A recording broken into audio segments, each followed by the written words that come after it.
The grand ballroom of Thornwick Palace gleamed under the light of 1,000 crystals. Princess Catherine stood near the marble staircase, her emerald gown catching the light with every subtle movement.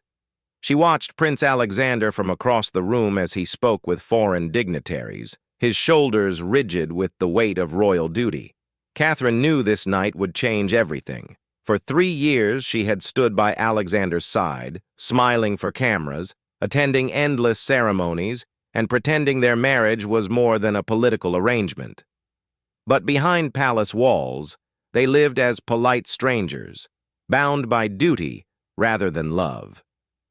The princess touched the pearl necklace at her throat, a wedding gift from Alexander.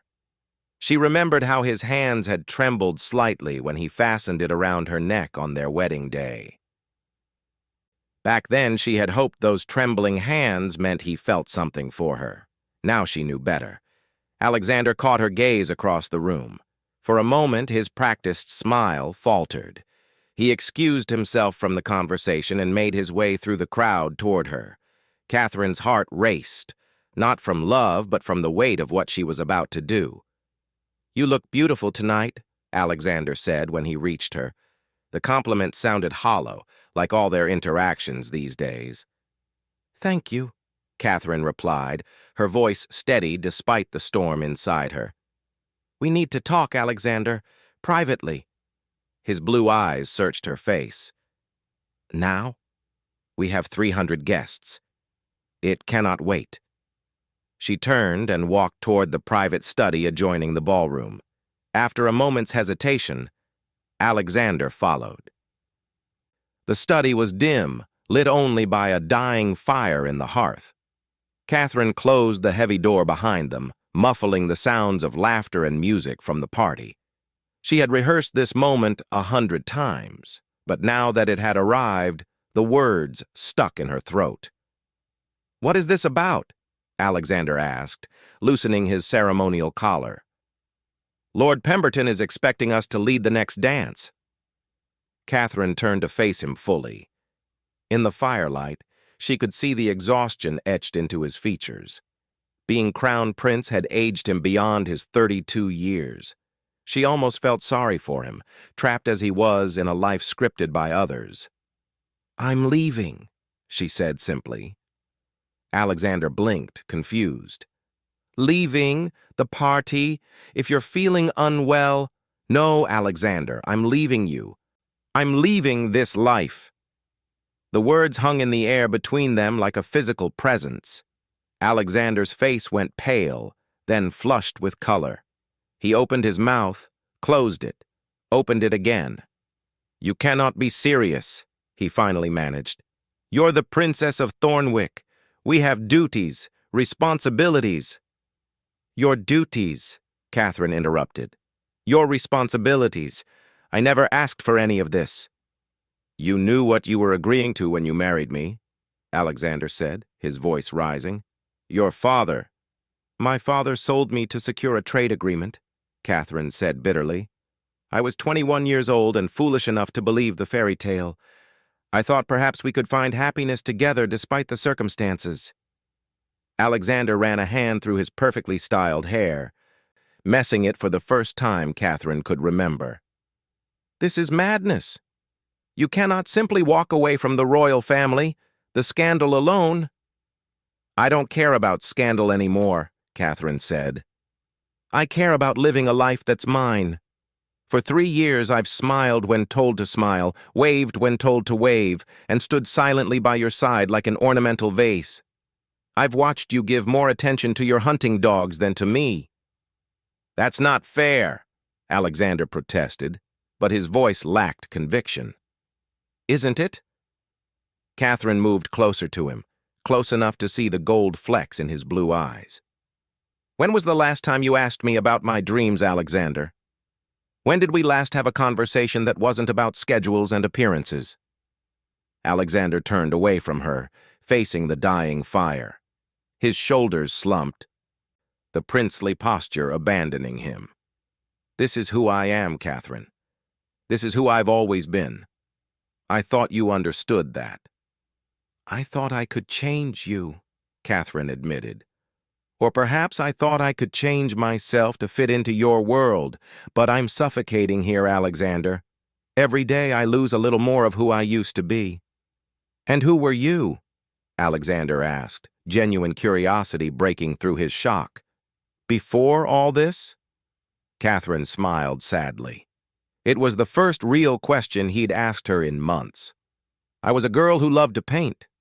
I would spend hours in my father's gardens trying to capture the way morning light played on rose petals. I dreamed of traveling to Paris to study art. I wanted to fall in love with someone who would dance with me in the kitchen at midnight. I never knew, Alexander whispered. Because you never asked, Catherine said gently. And I stopped trying to tell you. Alexander turned back to face her, and Catherine was startled to see tears in his eyes. In 3 years of marriage, she had never seen him cry. Where will you go? He asked. Somewhere I can breathe, Catherine replied. Somewhere I can remember who I am. The family will never allow it, Alexander said. Mother will. Your mother can do what she wishes, Catherine said. I've already spoken to my lawyer. The papers are drawn up. I'm not asking for anything except my freedom. Alexander stared at her as if seeing her for the first time. You've been planning this? For months, Catherine confirmed. I tried to talk to you, Alexander, so many times, but you were always too busy, too tired, too focused on your duties to hear me. I'm listening now, Alexander said desperately. Catherine shook her head. It's too late for listening. We're strangers, Alexander. We share a bed, but not our hearts. We share a name, but not a life. I could try— No, Catherine said firmly. You could try to pretend, perhaps even convince yourself for a while, but we both know you would resent me for it. Your duty will always come first. It's who you are, and I don't fault you for it. But I cannot spend my life competing with a crown. Alexander sank into one of the leather chairs by the fire, his head in his hands. The shame this will bring upon the family? Is that truly all you can think about? Catherine asked, disappointment coloring her voice. Even now? Alexander looked up at her, and for a brief moment, Catherine saw the man he might have been in different circumstances. No, he said quietly. I'm thinking about how empty these halls will feel without you. The admission caught Catherine off guard. She had expected anger, demands, perhaps even threats, not this quiet acknowledgement of loss. You'll hardly notice I'm gone, she said, but her voice had lost its edge. That's not true, Alexander said. I may have been a terrible husband, but I'm not blind. I've seen how you light up a room. I've watched how you remember every servant's name and their children's birthdays. I've noticed how you slip your shoes off under the table at state dinners when you think no one is looking. Catherine felt tears prick her eyes. Why did you never say anything? Because I'm a coward, Alexander admitted. It was easier to pretend we were just another arranged royal couple fulfilling our duties. If I acknowledged what we could have been, I would have had to face what we actually were. They stood in silence for a long moment, the weight of 3 wasted years heavy between them. From beyond the door, they could hear the orchestra beginning another waltz. I should return to the party, Catherine said finally. It would be best if we announced the separation after the diplomatic visit next month. Alexander nodded, rising from his chair. He looked older than when they'd entered the room, as if the conversation had aged him years in minutes. Catherine, She held up a hand to stop him. Don't. Please, let me leave with what dignity I have left. Alexander stepped aside to let her pass, but as she reached for the door handle, he spoke again. For what it's worth, I'm sorry. You deserved better than a prince who didn't know how to be a husband. Catherine paused, her hand on the door. Without turning around, she delivered the words that would haunt Alexander for years to come.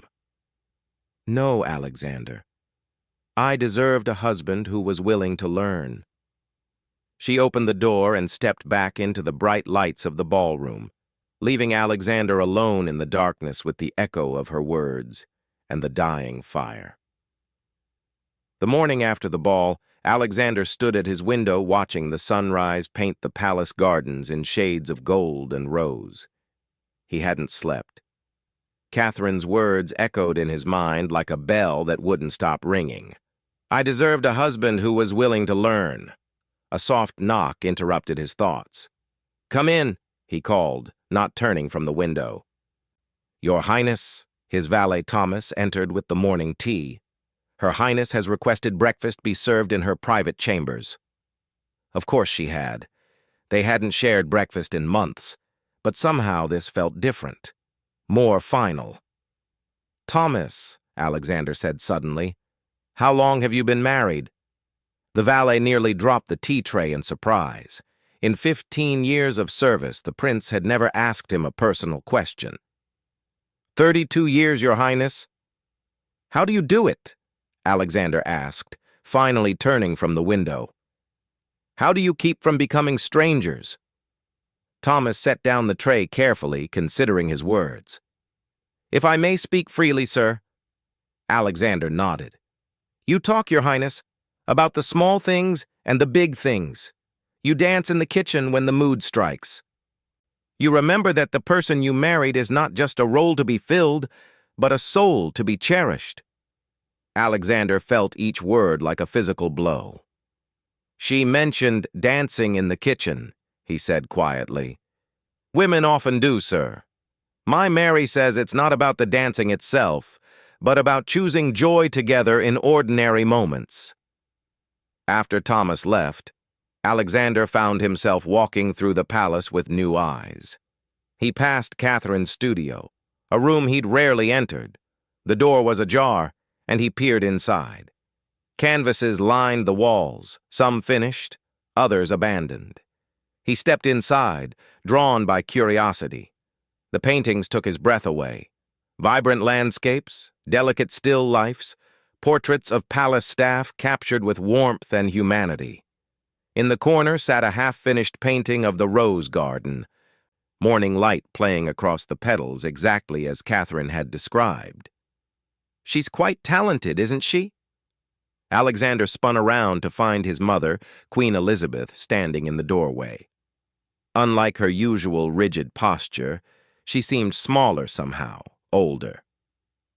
"Mother, I didn't know you came here," Alexander said. "I come often," Elizabeth replied, entering the room. "Catherine doesn't know. I've watched her paint sometimes through the garden window. She loses herself in it completely. It reminds me of someone I once knew." "Who?" Alexander asked. Elizabeth picked up a small painting of wildflowers. "Myself, before I became queen. I used to play violin, you know. Not professionally, of course, but with enough passion to make my soul sing." Alexander stared at his mother in shock. "I've never heard you play." "No," Elizabeth said sadly.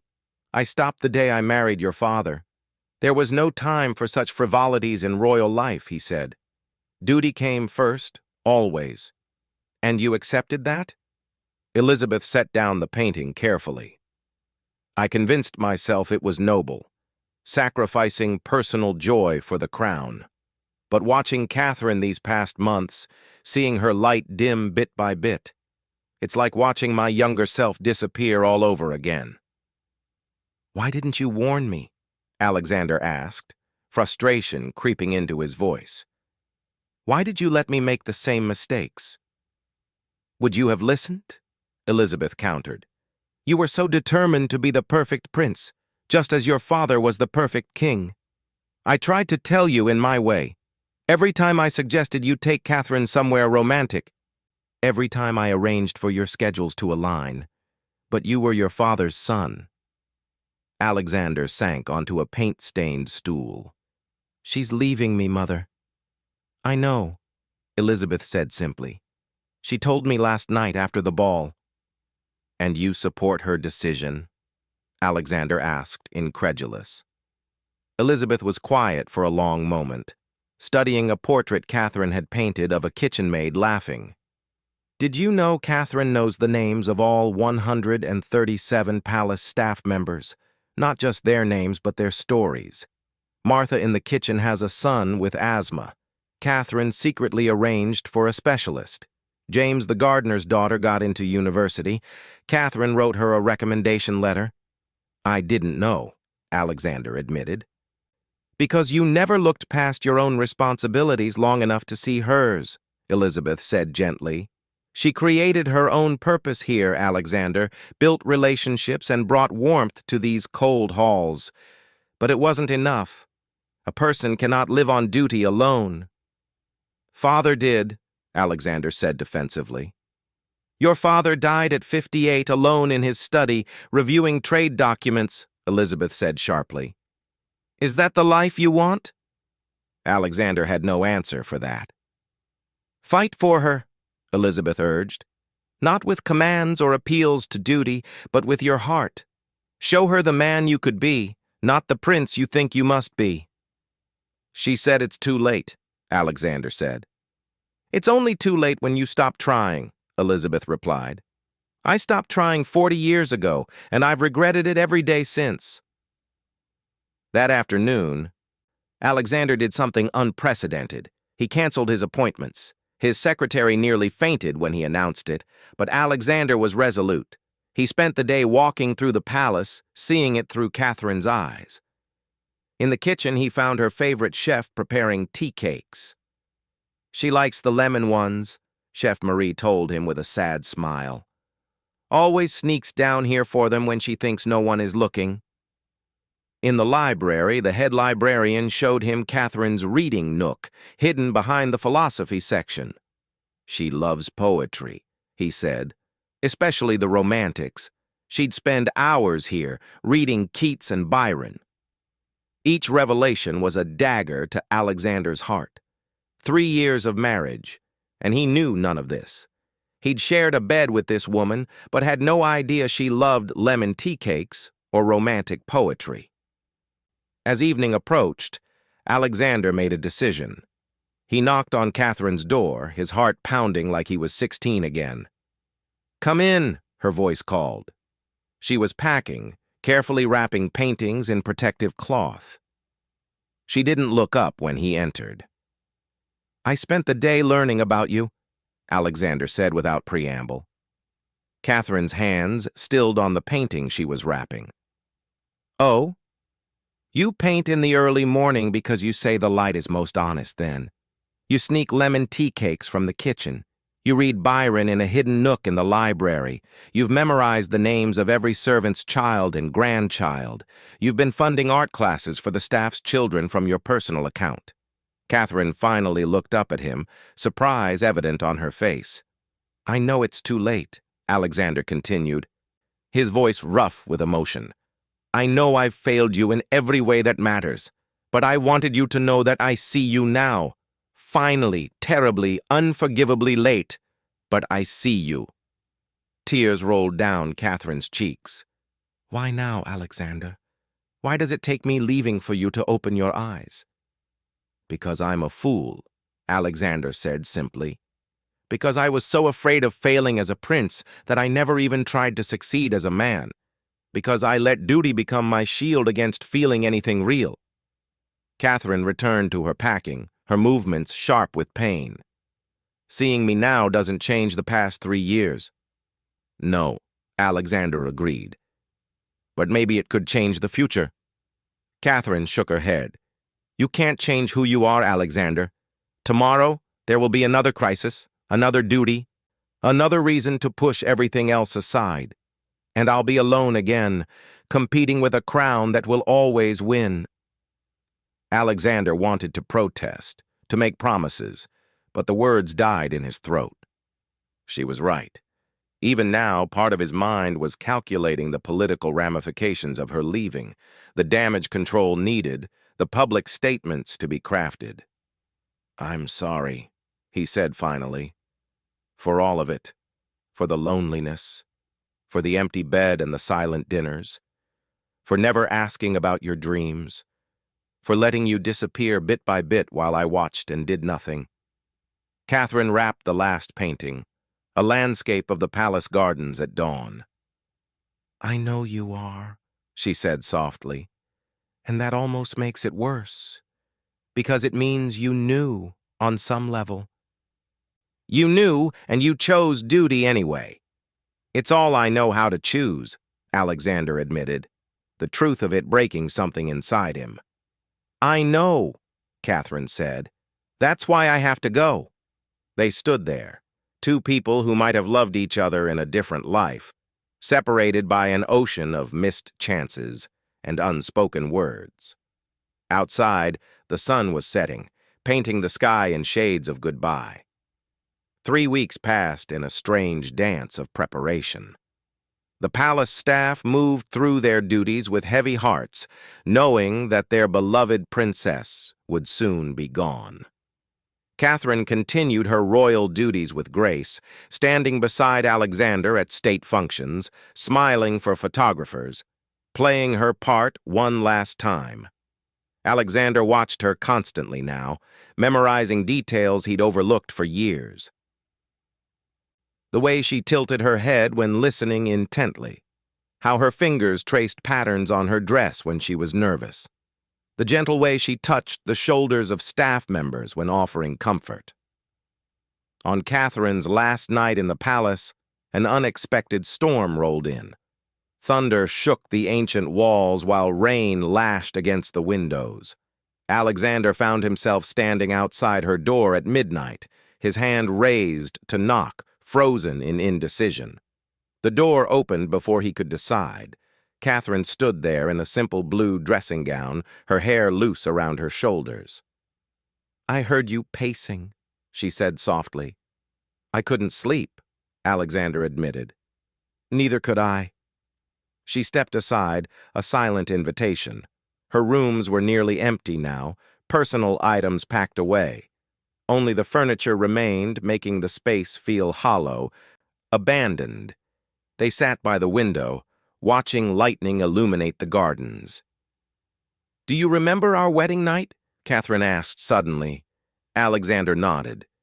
"You were trembling." "I was terrified," Catherine said. "Not of you, but of the life ahead. I knew even then that I was losing myself. But I hoped." She trailed off. "What did you hope?" "That love would be enough to bridge the gap between who we were and who we had to be," Catherine said. "I was naive." "No," Alexander said firmly. "You were hopeful. There's a difference." They sat in comfortable silence, perhaps the first they'd ever shared. The storm outside seemed to echo the turmoil within. "I need you to know something," Alexander said finally. "These past weeks, watching you prepare to leave, seeing the palace through your eyes, I understand now what I took from you." Catherine turned to face him, waiting.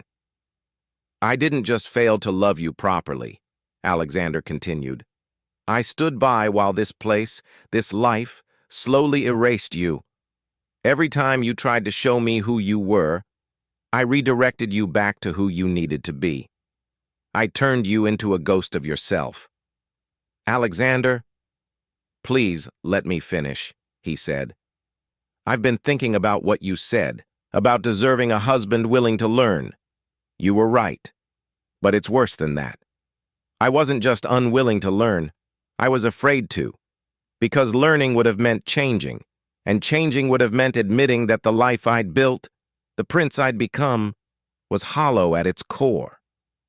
Tears slipped down Catherine's cheeks. "Why are you telling me this now?"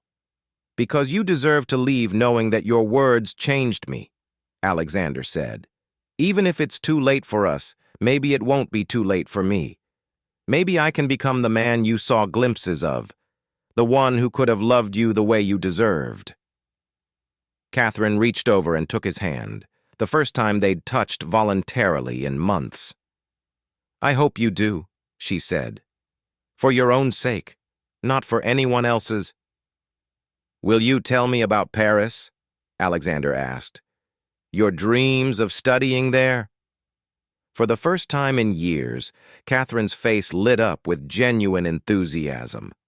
She talked about the art schools she'd researched, the tiny apartment she'd rented in Montmartre, the cafes where she planned to sketch. She spoke of museums and galleries, of learning techniques from masters, of finding her voice again through paint and canvas. Alexander listened, truly listened, and felt his heart break with every word. This vibrant, passionate woman had been there all along, waiting for someone to ask, to care, to see her. When dawn broke, the storm had passed. Pale sunlight filtered through the windows, bringing their last night to an end. Catherine's car would arrive in 3 hours. "I should prepare," Catherine said, releasing his hand. Alexander stood to leave, then paused at the door.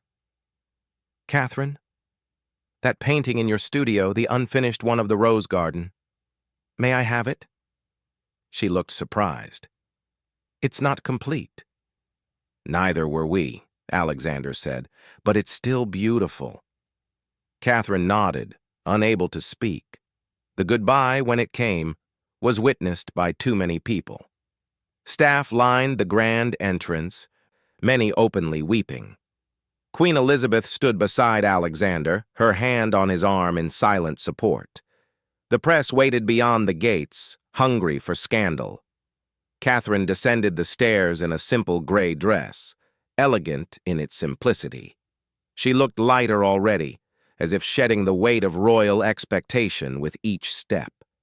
She paused before Alexander, and the crowd held its breath. "Thank you," she said simply, loud enough only for him to hear, "for finally seeing me." "Thank you," Alexander replied, his voice thick with unshed tears, "for trying to teach me how to love." Catherine smiled, sad but genuine. "You know how, Alexander. You've just forgotten that it requires courage." She turned to Queen Elizabeth, who surprised everyone by pulling her into a fierce embrace. "Be happy," the Queen whispered. "Live the life I couldn't." Catherine nodded against her shoulder, then pulled away. She walked toward the waiting car, her steps steady and sure. At the door, she paused and looked back one final time.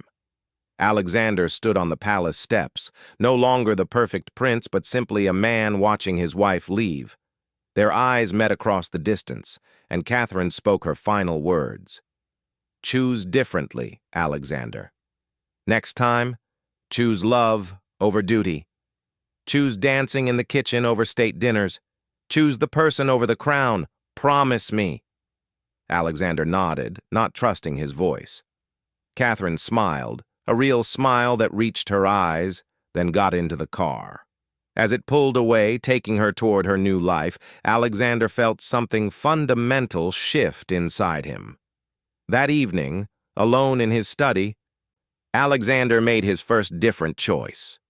He canceled a diplomatic dinner to sit with his mother, asking about her violin, about the woman she'd been before the crown claimed her.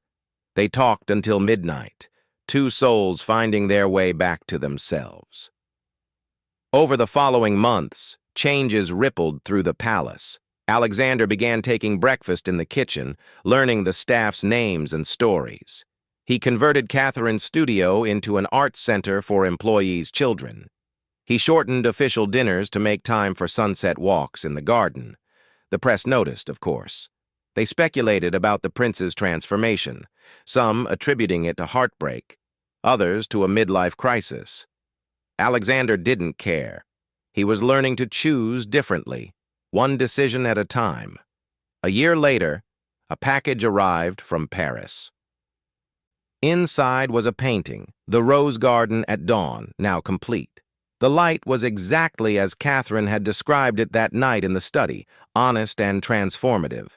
A small note was attached. "Alexander, I heard about the Arts Center and the changes you've made. I'm proud of you for choosing differently. You're learning to dance in the kitchen of life. Keep dancing.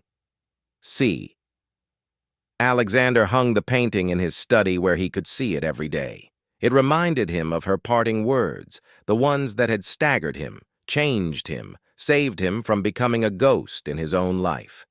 Sometimes, late at night, he would receive word of Catherine's successes, gallery showings in Paris, art installations that moved critics to tears, a life lived in full color, no longer dimmed by duty. He never tried to contact her. Some gifts, he'd learned, were given in the letting go. But every morning, as the sun painted the rose garden in shades of gold and possibility, Alexander chose differently. He chose to live, to feel, to dance in whatever kitchens life offered. And in that choosing, Catherine's parting words lived on, transforming not just a prince, but the very heart of what it meant to be royal. Love over duty, connection over protocol, life over mere existence. The unforgettable royal moment wasn't the leaving. It was the legacy of her words, echoing through palace halls, reminding everyone who heard the story that it's never too late to choose differently, to choose love, to choose life. In Paris, Catherine painted. In Thornwick, Alexander learned to live. And somewhere between them, in the space where love might have been, forgiveness bloomed like roses at dawn.